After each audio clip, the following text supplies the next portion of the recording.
Today's draft, the Defensive Player of the Year candidates. Chris, I'll give you the first pick. Let's see what we got. Well, I mean, come on. I mean, I'm going to take Aaron Donald for the first pick. It's almost like we shouldn't even include him, but I'm going to take him anyways. Aaron Donald, I just – what can you say? I mean, Aaron Donald has gone into a rare classification of football player still in the prime of his career, where it's like, wait, we know he's one of the best players in football. Wait, we know he's going to be a Hall of Famer. Wait. He's actually maybe one of the greatest defensive linemen in the history of football, and we're getting to witness it here, and it's not going to be like after his career's over. So Aaron Donald, with Raheem Morris now as the D coordinator, Raheem was part of the Warren Sapp Bucks and everything like that. He'll bring more out of him. I'm going to go with Aaron Donald. He's still too damn good.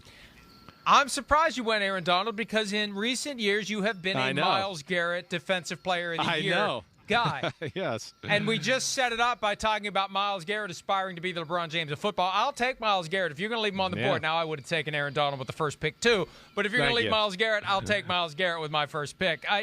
Look, he stays healthy. He's got Jadeveon Clowney there. They've done other things to improve their defense at all levels. He's just a hair behind Aaron Donald on the PointsBet Sportsbook odds. Donald 4-1.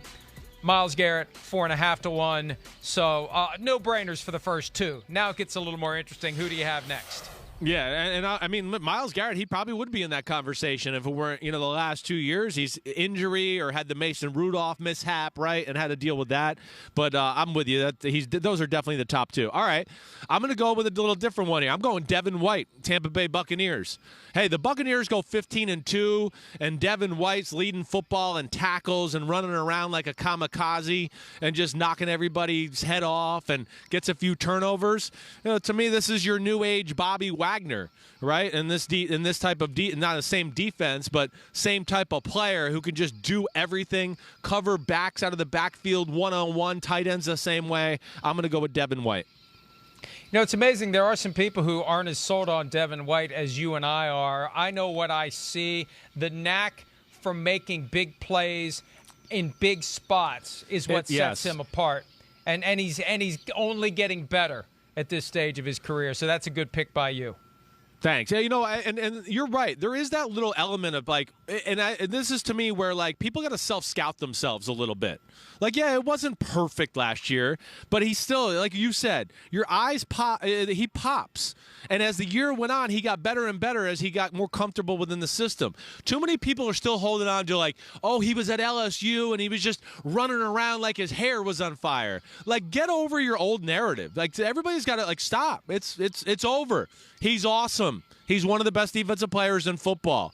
And he's asked to do things a little differently than some middle linebackers in football, too, to where it's not always just you have this gap. They make him responsible for a bunch of gaps because some guys two-gap and do things like that in front of him. So I'm with you, Mike. I mean, he's phenomenal. I'm glad you kind of brought that up.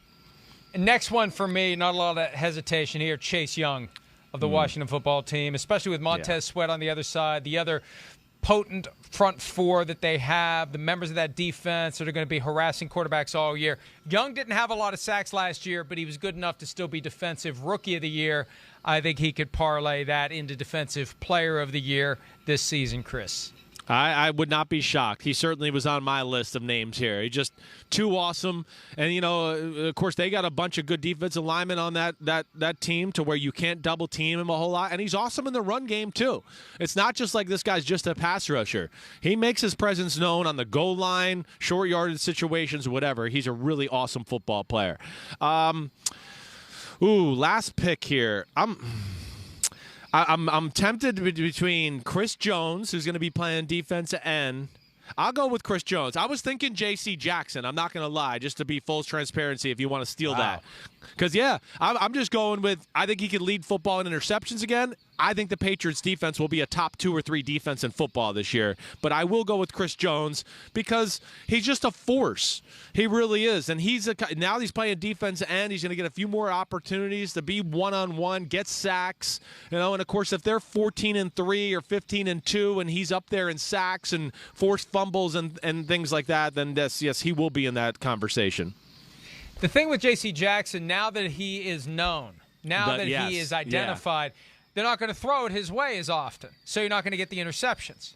Probably not. You're right. But the one thing that they will do is they're going to match him up still against the top receiver like he did last year, even when Gilmore was out, to where it's hard for teams not to throw to their top receiver when they see man-to-man coverage. But I think your point's real there. He might not get the opportunities he got the last few years.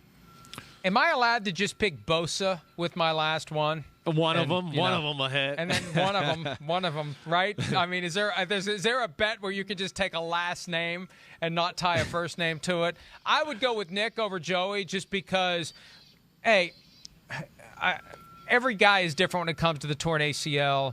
We were spoiled by what Adrian Peterson did. Other guys have struggled. I'll choose to be optimistic here and say Nick Bosa is going to be fine. He's going to be a beast.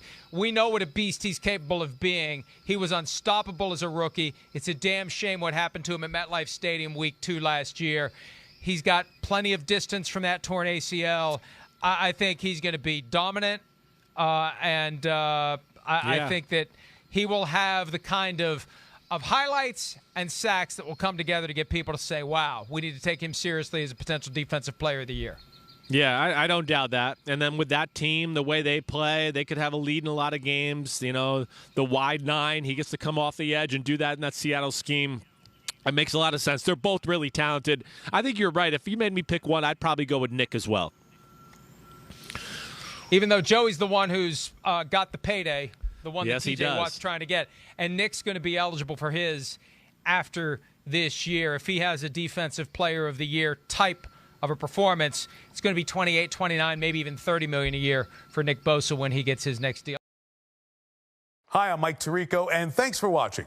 Make sure to hit subscribe for the latest news and highlights from NBC Sports.